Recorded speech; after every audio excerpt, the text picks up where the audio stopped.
তিনি বাংলাদেশের প্রথম গতিদানব। বামহাতি পেস বোলিংয়ে নাকাল করতেন ব্যাটসম্যানদের। ধীরে ধীরে জেলা পর্যায় থেকে উঠে আসেন জাতীয় পর্যায়ে, এরপর হয়ে যান ইতিহাসের অংশ। 2000 সালে ভারতের বিরুদ্ধে বাংলাদেশের অভিষেক টেস্টে এক প্রান্তের পেস বোলিংয়ের দায়িত্বে ছিলেন তিনি। প্রথম টেস্টে তুলে নিয়েছিলেন ভারতীয় ওপেনার সদগোপন রমেশের উইকেট। বেল ভেঙে গিয়েছিল তার করা বলের আঘাতে। কিংবদন্তি আম্পায়ার স্টিভ বাকনার ভাঙা বেলটি হাতে তুলে দিয়ে বলেন, এটা যত্ন করে রেখে দিও, এটা তোমার প্রথম টেস্ট উইকেটের স্মৃতি। বেলটি এখনো সংগ্রহে আছে সযত্নে। তবে সেই প্রথম এবং সেই শেষ দলের হয়ে আর কখনো মাঠে নামা হয়নি। তবে এখনো তিনি আলোচিত এক নাম, যদিও হারিয়ে গেছে আসল নামটাই। শৈশবের নাম বিকাশ রঞ্জন দাস। মুসলিম ধর্ম গ্রহণ করায় এখন তার পরিচয় মাহমুদুল হাসান বলে। ক্রিকেট জীবনের শেষে এখন ব্যাংকার, কাজ করছেন ইস্টার্ন ব্যাংকের ম্যানেজার হিসেবে। জাতীয় দলের প্রথম ধর্মান্তরিত এই ক্রিকেটারের বাড়ি কিশোরগঞ্জ শহরে।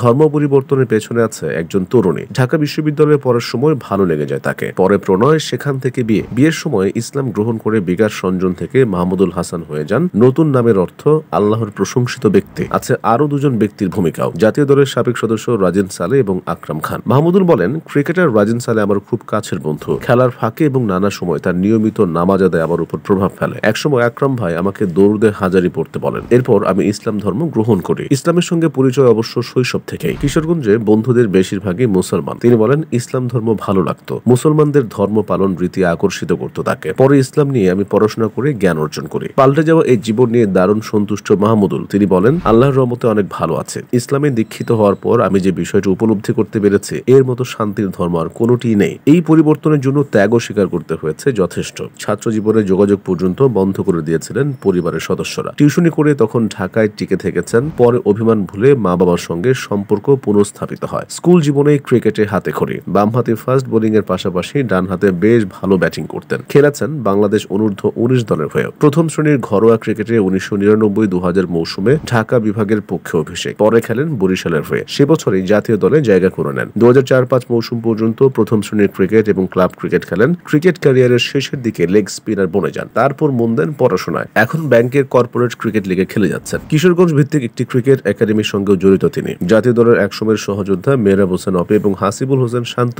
সে একাডেমিতে কোচের ভূমিকা পালন করেছেন। প্রথম টেস্টে 19 বছর পর 2019 সালে মাহমুদুল ফের আলোচনায় আসেন। সে বছর কলকাতার ইডেন গার্ডেন্সে বাংলাদেশের অভিষেক টেস্টের স্কোয়াডকে আমন্ত্রণ জানান সৌরভ গাঙ্গুলী। ওই টেস্টে ছিল অধিনায়ক হিসেবে গাঙ্গুলীর নিজের অভিষেকও। জাতীয় দলের জার্সি যখন গায়ে ওঠে তখন কাগজে কলমে তার বয়স ছিল 18, কিন্তু এত সম্ভাবনাময় ক্রিকেটার কি করে হারিয়ে গেলেন? বিকাশ জানালেন, পিঠের চোট আর অবহেলার কাহিনী। এখনকার মতো চোট নিয়ে সে সময় এত সচেতন ছিল না ক্রিকেট বোর্ড। ঘরোয়া ক্রিকেটে যখন টানা বল করতেন অনুভব করতেন পিঠের ব্যথা, কিন্তু গাইড করার কেউ ছিল না।